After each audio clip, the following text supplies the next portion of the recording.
अक्सर लोग ये एतराज करते नजर आते हैं कि अगर हजरत इमाम हुसैन ने करबला के मैदान में हजरत कासिम का अक्द किया, निकाह किया, उनकी मेहंदी की वगैरह, तो आप भी अपने बच्चों का अक्द 9 मुहर्रम को करें, 7 को करें। जब इमाम हुसैन ने किया तो आप क्यों नहीं करते? देखें, अभी इस मौके पर अभी ये बात नहीं कर रहे कि आया वो अक्द साबित है या नहीं है, या मेहंदी अरब में थी या नहीं थी। अभी ये दूसरा मौजू है। पहला मौजू क्या है? एतराज करने वाले क्या कहते हैं कि अगर इमाम हुसैन ने ये किया था तो फिर आप क्यों नहीं करते? आप भी करें। मेरे भाइयों, ऐसी बात ना करें कि जिसका अगर हम जवाब दें तो आपको मुंह की खानी पड़ जाए। इमाम हुसैन अलैहिस्सलाम तो हमारे हैं ना, वो हमारे हैं। इमाम हुसैन सिर्फ हमारे हैं। मैं बात करता हूं उस जात की जो सबके हैं, वो है रसूल अल्लाह।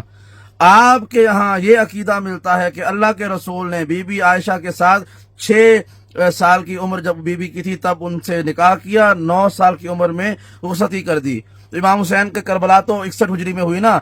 आप अगर इस बात को दुरुस्त मानते हैं कि बीबी आयशा की 6 साल की उम्र में निकाह हो गया था, 9 बरस की उम्र में शादी हो गई, तो फिर आप पर भी लाजिम है कि आप भी उनकी सुन्नत पर अमल करें। जैसे ही आपकी बच्ची 6 साल की हो उसका निकाह कर दिया करें, 9 साल की हो तो उसकी रुखसती कर दिया करें। अगर कोई काम तो होना जो हज़रत आयशा वाला आप भी करें।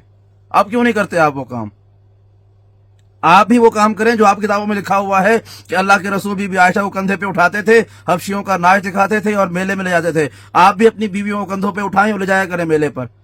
क्यों नहीं लेके जाते आप? भाई, बात वो करें कि जिसका जवाब आप दे सकें। याद रखिएगा, गम हमेशा खुशियों पर मुकद्दम होते हैं।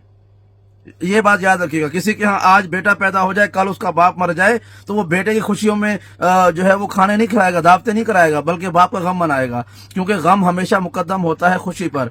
एक लम्हे के लिए हम इस आर्ग्यूमेंट को ले लेते हैं कि जहां पर हजरत कासिम का अक्द या मेहंदी करबला में हुई, उसके बाद क्या हुआ? खुशियां जारी रही या गम आ गया? रोजे आशूर तो गम आ गया, शहीद हो गए, जनाब कासिम भी शहीद हो गए, आपके जो करीबी अफराद थे वो भी शहीद हो गए, खुद इमाम हुसैन भी शहीद हो गए।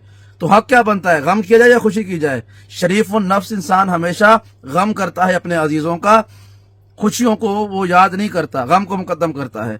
लिहाजा हजरत कासिम का जो वो सिलसिला है कि उनकी मेहंदी की शबीह या उनके वालिदा की हसरत वाले जुमले ये बयान किए जाते हैं, अगर इनको सुनकर किसी के दिल में करबला वालों का गम बढ़ता है और इससे इमाम हुसैन या किसी और साहिब करबला की तौहीन नहीं होती है, तो इसको बयान करने में क्या हर्ज है? किसका नुकसान हो रहा है? एक माँ की कम से कम हसरत तो होती है ना। कुछ भी ना हो तो सिर्फ एक माँ की हसरत को देख कर के मेरा बेटा 13 बरस का है, कुछ अरसे में जवान होगा, मैं इसकी शादी करूंगी, इसका अक्द करूंगी, इसकी मेहंदी करूंगी, तो अगर ये काम इस नियत से किया जाए तो उसमें क्या हर्ज है?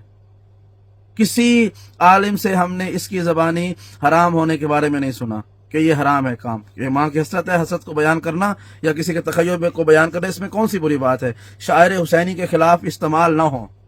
याद रखें, शायर हुसैनी के खिलाफ इस्तेमाल ना हो। जो लोग शायर हुसैनी के खिलाफ मुहिम में लगे हुए हैं उनके आलाकार ना बने, वरना कहीं ऐसा ना हो कि आप भी करबला और करबला वालों के खिलाफ आपका नाम लिखा जाए कि इन्होंने करबला वालों के खिलाफ काम किया था। और बेज़रर लोग हैं, बेज़रर काम कर रहे हैं, मोहब्बत में अगर वो कोई मुबाह काम कर रहे हैं तो उनको करने दें। एतराज करेंगे तो फिर एतराज का जवाब भी मिलेगा।